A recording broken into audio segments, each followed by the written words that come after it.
कल मैं व्हाट्सएप पे आप लोगों के ही चैनल से मैं एक न्यूज़ देखा।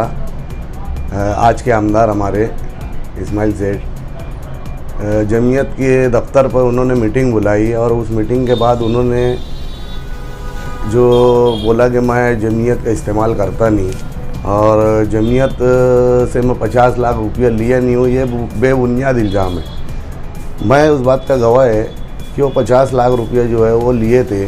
अगर ये बेबुनियाद इल्ज़ाम है तो मैं उनको बोल रहा हूँ, उनको चैलेंज कर रहा हूँ कि अगर वो नहीं लिए तो मैं जैसे झूठ बोल रहा हूँ तो मेरे ऊपर कानूनी कार्रवाई करें। मैं उनको चैलेंज कर रहा हूँ, अगर वो 50 लाख रुपया जो है मालिक सेठ और मक्की सेठ इन लोगों से नहीं लिए।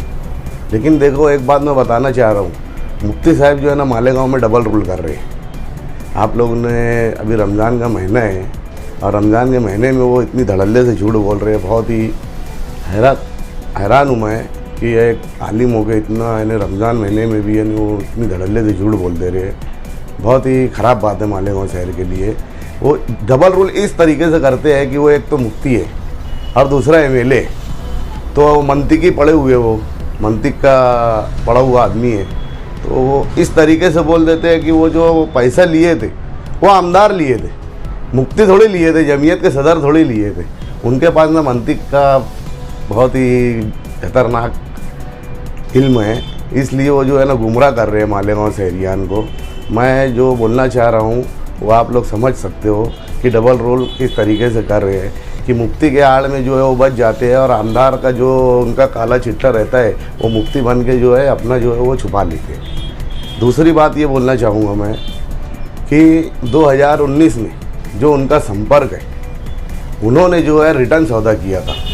रिटर्न सौदा बहुत से लोगों को नहीं समझेगा, वो सूद ब्याज का धंधा होता है। तो ये भी बात गलत है क्या? वो भी एक शख्स से जो है रिटर्न सौदा किए थे, वो पैसा नहीं देने की बुनियाद पे उनको जो है मजबूरन जो है वो संपर्क बेचना पड़ा। ये नया खुलासा कर रहा हूँ मैं आपको। मेरे पास तो उनके खिलाफ़ इतने ज़्यादा बोलने के लिए है, लेकिन मैं अभी खामोशी इख्तियार कर लिया हूँ। ईद बाद इंशाअल्लाह जो है मैं नए जो है उनके बारे में इनके साथ जो है आप लोगों के चैनल के जरिए आवाम को बताऊँगा। बाकी फ़ैसला जो है वो तो आवामी करने वाली है। हमारा काम है सच बोलना, क्योंकि हमको भी मरने के बाद जो है अल्लाह को मुंह दिखाना है। उनको तो मेरे को लगता कि डर खौफ ही ख़त्म हो गया है, क्योंकि इतनी धड़ल्ले से एक आलिम हो गए, एक मुफ्ती हो के झूठ बोल रहे हैं। तो हम लोग तो बहुत परेशान हैं इस बात को लेकर के। और अगर मैं 50 लाख रुपये का जो बोला हूँ, अगर वो मुझ पर जो है कानूनी कार्रवाई करे, फिर मैं इंशाल्लाह उसका जो है फेस करने के लिए तैयार हूँ।